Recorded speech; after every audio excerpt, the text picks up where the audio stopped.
Adventures in time and space, told in future tense. Dimension X.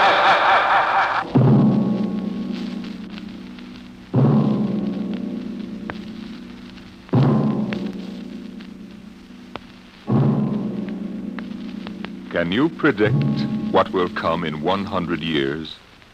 Or in 10? Or in the next minute? Some people think they can. Nuclear scientists, mathematicians, astronomers, biologists. They'll predict the shape of the future. Why? Because they make the future. Because they see beyond the known dimensions of time and space into the unknown. Dimension X. We go ahead now in time to 1965. We're on a vast concrete runway set in the desert of the Southwest. A giant metal ship stands before us, prow pointed for the stars. And in 5 minutes, the signal will flash, and it will tear up through the atmosphere to the outer limit. Attention. Clear field for takeoff.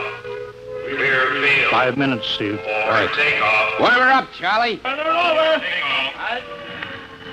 I want to go over procedure again, Steve. Don't worry, I got it straight. You just make sure. Okay.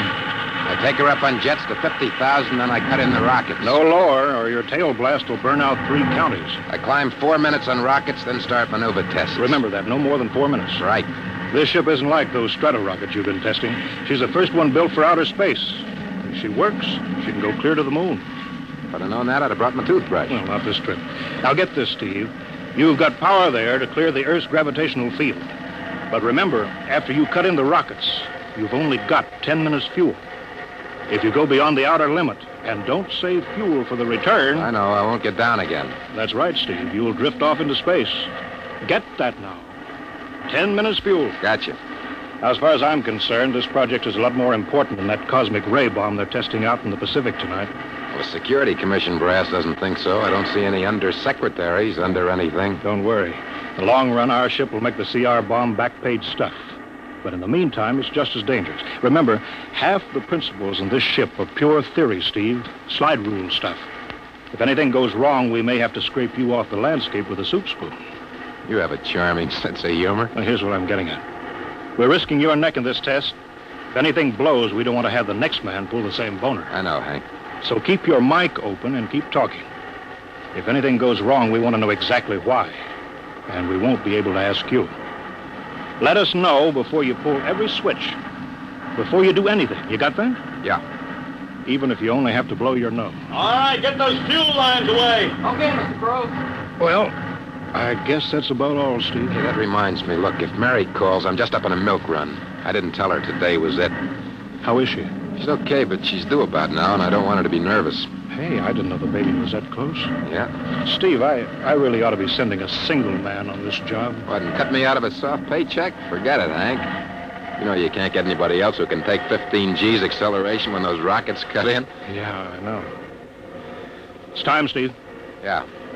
Well, see you later. Don't worry, Hank. I'll sweat for both of us. Button her up, Charlie. So long, Hank. So long. We'll give you the light from control.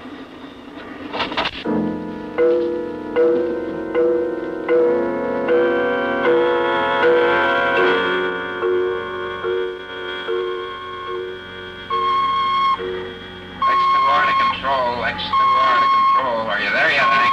Okay, Steve. Got you on the speaker. I'm ready to go. Mr. Hanson. Ready on radar, Sergeant? Check. Mr. Hanson, you better see this. What is it, Elsa? Message center for Steve. Mrs. Weston just left for the hospital. What?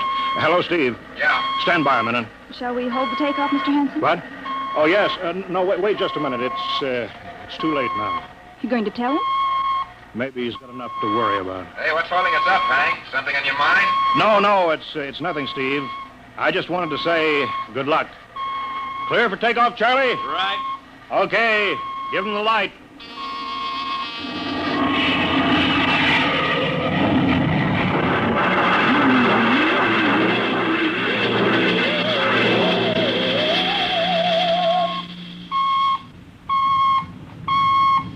All right, Steve. I'm reading you clear. I'm at 40,000. Airspeed 600. She's running fine. Soundproofing works. There's a third-degree waiver in the AGY pressure. Got that, Charlie? Check.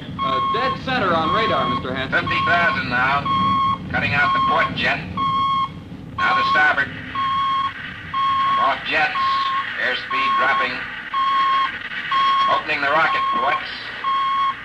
Switch sticks a little, Charlie. Oxy alcohol pressure 350. All right, now I'm advancing the ignition key. There goes rocket one.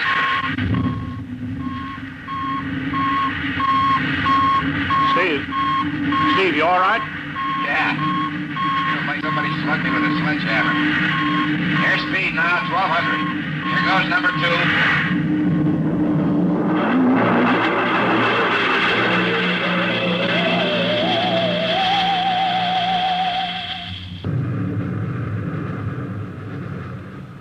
Hello, Steve.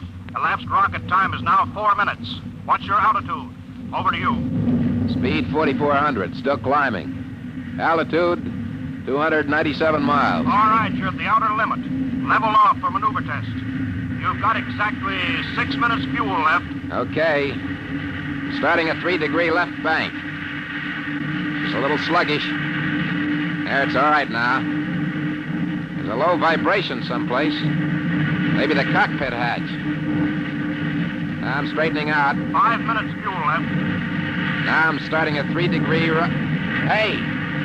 What's the matter? What's wrong? There's something up here. Something shining. What are you talking about? There's something above me, Hank. I'm going to chase it. Steve, you're at the outer limit now. I can see it plain now. Steve, don't go any higher. You've only got 4 minutes left. You've only got... Getting static. I can't hear you, Hank. It's dead ahead now. Going to make a pass at it. Get a good look. Hey, it's swerving to meet me. It's dead ahead now. It's dead ahead.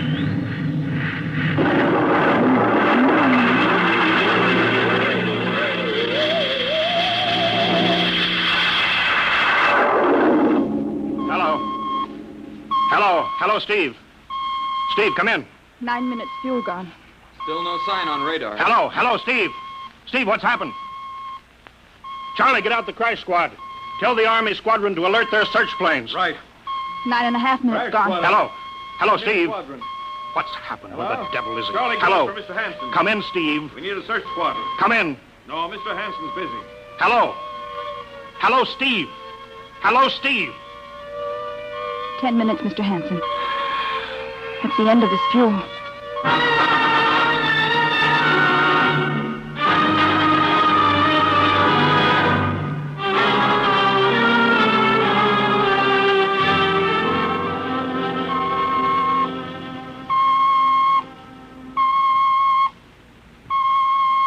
How long's it been now?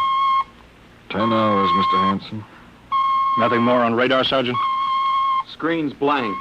Colonel Corelli called in. Search planes are back. They didn't find anything. Should be some trace. Couldn't have bailed out, could he? You don't hit the silk at 4,400 miles an hour. Either went past the outer limit, ran out of fuel. Something blew, and we'll find the pieces scattered from here to the coast. Why does it have to be the best man? Always the best man. I'll get it. Charlie, Yes, I'll we've take it. got to That's figure out fine. what was wrong. All right, I'll tell him. Something Right. must have blown. Mr. Hanson, Yeah. There's a message from Northside Hospital for Steve. Well, what is it? Mrs. Weston's fine. It's a boy. Thank you, Elsie. It's a boy, Charlie. Oh. Fine. It's a boy. He didn't even know she went to the hospital. How am I going to tell Mary that? Wasn't your fault, Mr. Hanson. Ship had to be tested. Yeah, we'll build another one, and some other flying fool will shoot past the outer limit into space. Oh, I'm getting old, Charlie. You can remember when I used to take them up myself. Now I've got to send other men. It's a job, Mr. Hanson. Now I'm afraid. Every time I hear a jet go off, I jump. Every time I have to send someone up in a new model, I start to sweat. Mr. Hanson. Yeah? I think there's something on the radar. No flights scheduled in, are there, Elsie? We have the whole day cleared. It's coming in behind us. Here it comes over the building.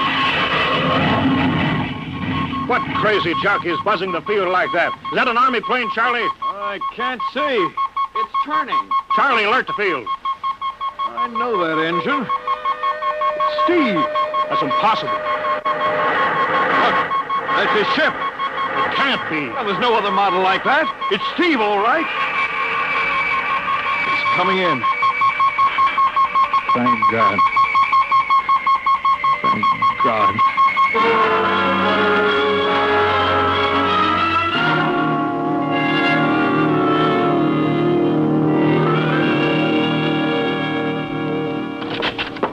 All right, sit down, Steve. The quicker we get this done, the quicker you get over to see Mary and the baby. Hank. Elsie, give the order to check and refuel the rockets.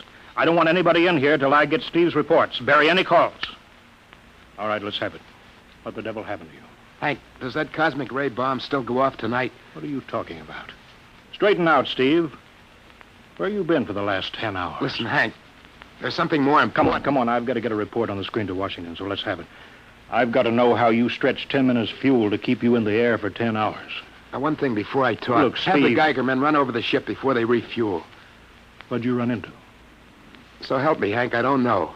But we better check and make sure it isn't radioactive. Elsie, add a Geiger report on the standard check. Steve, maybe we better have the doc look you over, too. No, I'll be all right. They said I'd be all right. They? Look, son, I know you've had a tough time, but we've had this field on the alert for 10 hours. One of the Army boys cracked up looking for you, and he's hurt bad. So let's have the story. Let's have it straight. I don't know how to tell you. Hank, I saw something up there. At 300 miles? I chased something up there, Hank, and I caught it. Now, don't hand me that, Listen, Steve. I was cruising along, just starting the right bank, when I spotted something. It must have been going about half my speed. It was egg-shaped and smooth. I made a pass at it, and I was coming back for another, and then there was a humming sound. Humming? A sort of vibration. And I blacked out. I was headed straight for it at 4,400 miles an hour. I thought it was going to be the biggest smash since Hiroshima, and... Hank, is there a drink in that bottle? Never mind that, Steve. What happened? I came to inside their ship. Uh-huh. Steve, this whole thing has been a devil of a strain on you. I'm going to call Major Donaldson from the Army base. Ask him to sit in. Psychiatrist? Yeah, that's a good idea. Let him run his tests. He'll tell you I'm not kidding. Because, Hank, unless I miss my guess, I've just been tipped off to the way the world ends.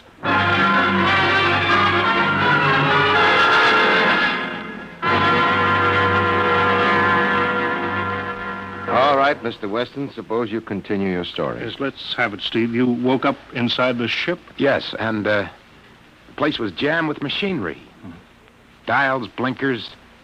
I couldn't recognize anything. And you were surrounded by these men from Mars? I didn't say anything about men from Mars. I didn't even say they were men. I couldn't see them clearly. They were just there. Where did they come from, then? Another galaxy. Millions of miles outside of our solar system. That's all I know. You figure out where they came from. And they came all that distance to find the Earth? Yes. Did they tell you that? Yes. You mean they spoke English to you? No, they didn't. That's funny. Hadn't thought. They didn't really speak to me at all. They just planted the thoughts in my mind. You mean thought transference, telepathy? Yes, that's right. Well, Steve, what brought them here? We did, Hank. We rang their bell. We brought them in. Well, how? With our atomic explosions. Hank, that's why you've got to stop that bomb test tonight. I'll give up. Look, you've got to believe me, Hank. Oh, how can I make you understand? Maybe I can help, Mr. Weston. Would you submit to narcopsychometry? What's that? Under proper drugs, I can put you back in this ship by suggestion. Then we can get a playback record of your memory pattern on the audio circuit. And how long will that take? Half an hour. We'll have to go over to the lab. Will you believe me if it checks? It will give us an accurate memory picture of what your mind reports. All right, let's go. Hank, you got to believe me. We haven't got much time.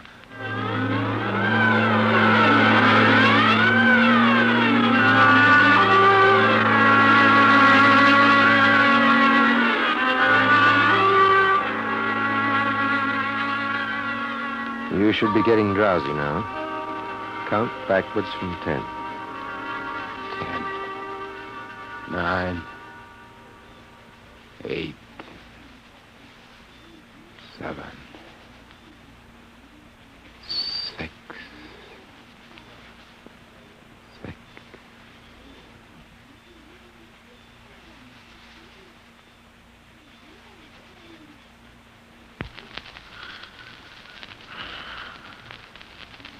He's under. Now we attach the head plate electrodes. The cortical pickup. Look out for that wire, Mr. Henson. 3.0 setting. 31.3. Now throw that switch, Mr. Henson. I have to start him off by suggestion. All right, Steve. You're in your ship now. You're in the rocket. Rocket. You're in the rocket. You're in the rocket. And you've just sighted something strange. Now I'm starting at 3° right. What's that? Hey, there's something up here. Something shining. His memory pattern. We're picking it up electronically. There's something above me, Hank. I'm going to chase it. It's piped through the audio circuits. I'm getting static. I can't hear you, Hank. This is where we lost contact with him. I'm going to make a pass at it and... Hey, it's swerving to meet me. It's dead ahead now. It's dead ahead. Now what? This is where he blacked out. There's no telling how long, minutes or hours. What's that noise? I don't know, quiet. Where? How did I get in here? What? Who are you? Is he seeing things? Intergalactic Patrol. What's that? What are they saying, Steve? What are they saying? It's about nuclear fission. They know about it. They know the danger of it. Long ago, they had wars that almost destroyed them. But finally, they learned. Now they've outlawed war. Go on, Steve. They patrol space. When their detector picks up an atomic explosion, they send a patrol. What are they going to do? They've quarantined us. Quarantine? They've isolated the Earth. Because we don't know how to control ourselves yet. Until we learn, we'll be a menace to the whole universe. What is this nonsense? How are they going to do it, Steve? They've spread a layer out here of... I don't know how to call it. All around the Earth. It's miles deep. When there's an atomic explosion on Earth, the radioactive particles will drift up to this layer and set off a chain reaction. It'll go around the world in microseconds. And that's the end. The end? What's he... Wait. Yes. Yes. I understand. I've got to bring back the warning. You're going to put me back in my ship to bring the warning.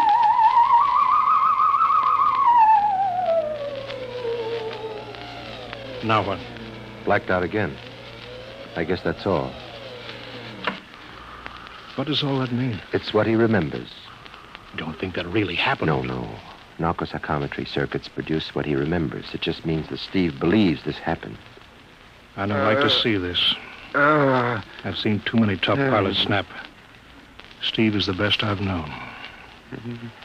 How bad do you think he is? Frankly, outside of the presence of this well-organized hallucination, there's no sign of unbalance. May not be too serious. If he had a more plausible story, I'd be inclined to believe him. Warning. Hank. It's all right, boy. Did you hear it, Hank? You understand? Sure. We've been quarantined. Let me give you something to make you sleep, Steve. Don't you understand? They fixed it so that if we set off one more nuclear explosion, that'll be it. Of course. Don't roll your sleeve down. You don't believe me. Now, take it easy, Steve. But the test tonight. They're setting off the CR bomb. Hank, what time is it? 11:20. Well, it's scheduled for midnight. Hank, we gotta stop that bomb. Steve, let Donaldson give you the hypo. Hank, you've gotta believe me. I saw them. I got the warning. If we touch off that bomb tonight, it'll be the biggest galactic 4th of July of all time. The whole Earth will go up like a Roman candle. April 10th, 1965, the end. Now, look, Steve, you better calm down. Don't you want to see Mary and the baby? You've got a new son, remember? Yeah, that's just it, Hank. I want to see my son. I want him to live. If that bomb goes off... Hank, we've got to stop them. Mr. Hanson, I think we'd better get over to the base hospital. Hank, you've got to believe Yeah, me. sure, Steve. Maybe there is something to it. Look, it's out of your hands. I'll put it in a report and shove it into Washington in the morning. In the morning? There isn't going to be any morning, Hank. Don't you understand? You've got to call Washington now. Get the head of the Security Commission and postpone that test. Now, you know I can't do that, Steve. My neck would be out a mile. Besides, this is 1965, not 45. 20 countries have atomic bombs now. What's the use of stopping just this one? The rest will keep right on popping them Well, then off. we'll have to call an international conference. Can't you understand, Hank? The first one that goes off finishes us at the end. They've given us the quarantine warning. Steve, I think you'd better go with us to the base hospital. Look, Steve, we can call up for a detail if we have to. All right, all right. I'll go with you. You don't need a straitjacket. That's the way, Steve. You'll probably feel better by morning. Let's go.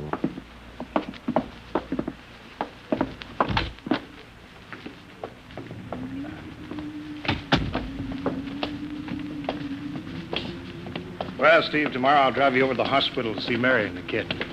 Sure. Look at the ship under the floodlights. Pretty, huh? You'll be flying her again soon, don't you worry. Yeah, I guess so.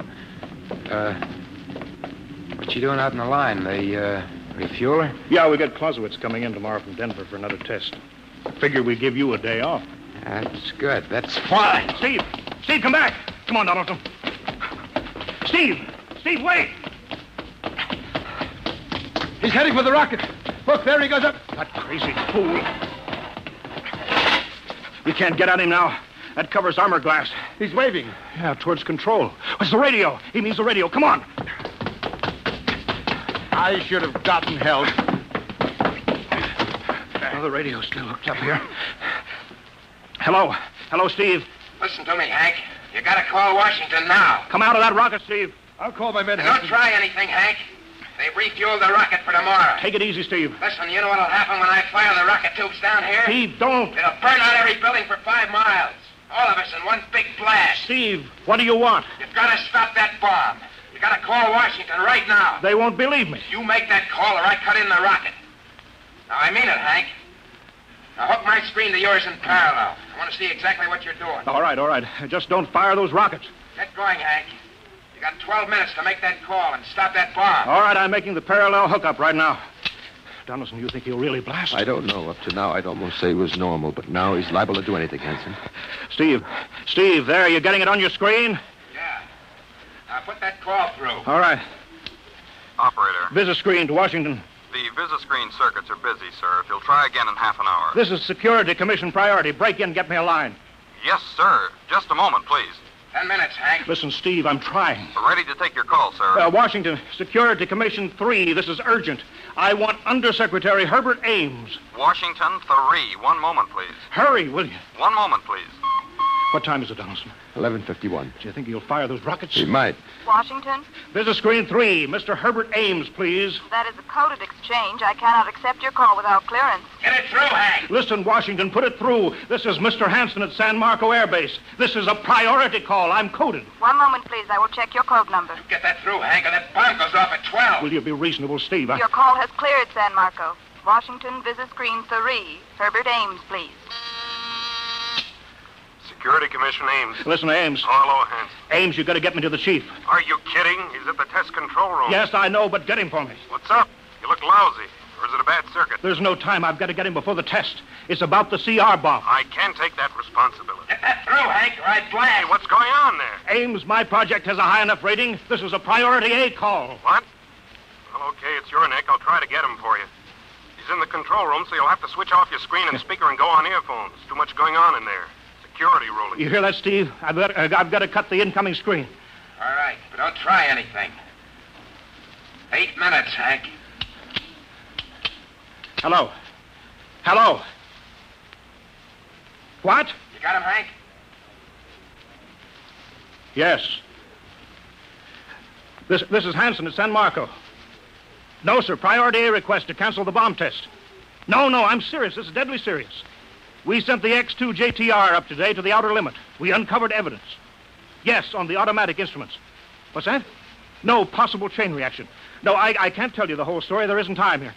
Yes. I'll bring the readings into Washington in the morning. You've got to postpone the test till you see them. Look, I've worked on contracts for the commission for 10 years. Yes, I have complete confidence in my information. You can record that. All right, I'll call you back immediately. Bye. Hank? He's agreed to cancel, Steve. The bomb won't go off. All right, boy. You can come down out of that ship.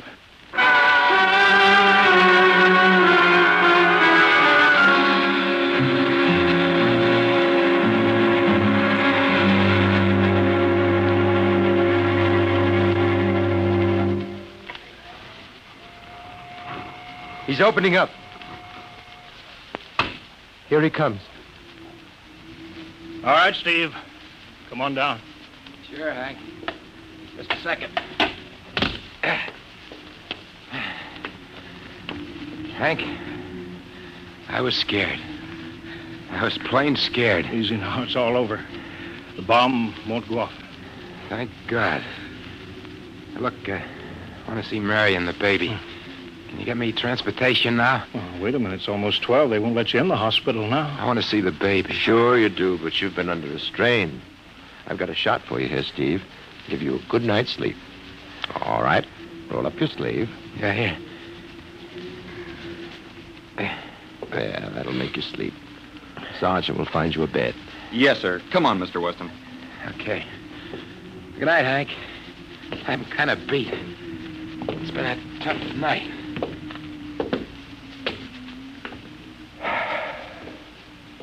It sure has. I thought for a minute he was going to blast those rockets and send us all to Kingdom Come. Yeah.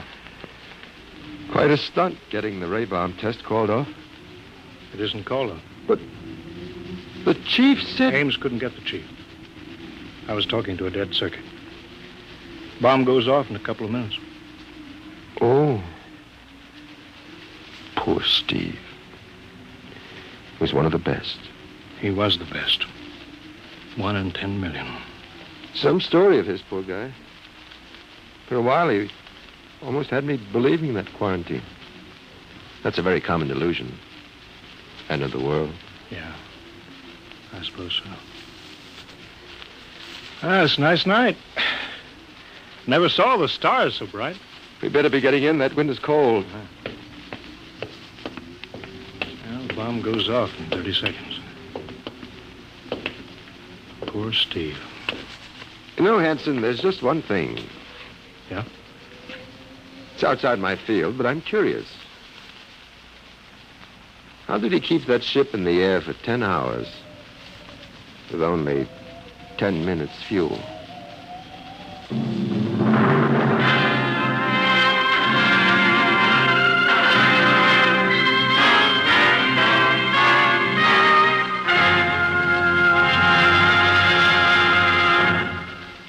You have just heard The Outer Limit by Graham Dorr, an adventure in time, space, and the unknown Dimension X.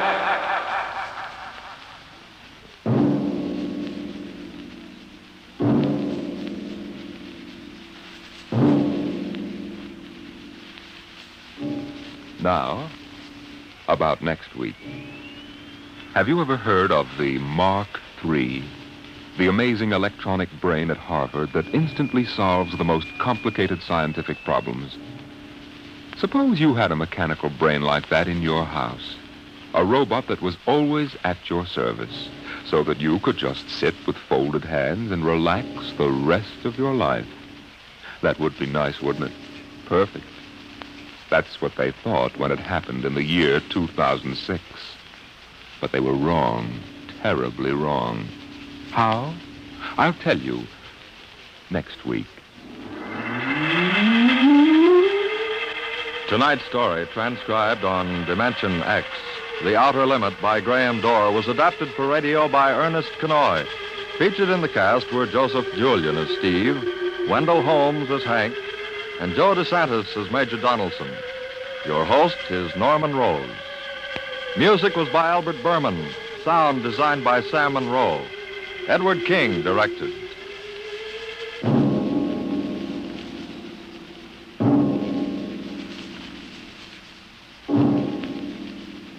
Tomorrow, here's Sam Spade. Now it's Truth or Consequences on NBC.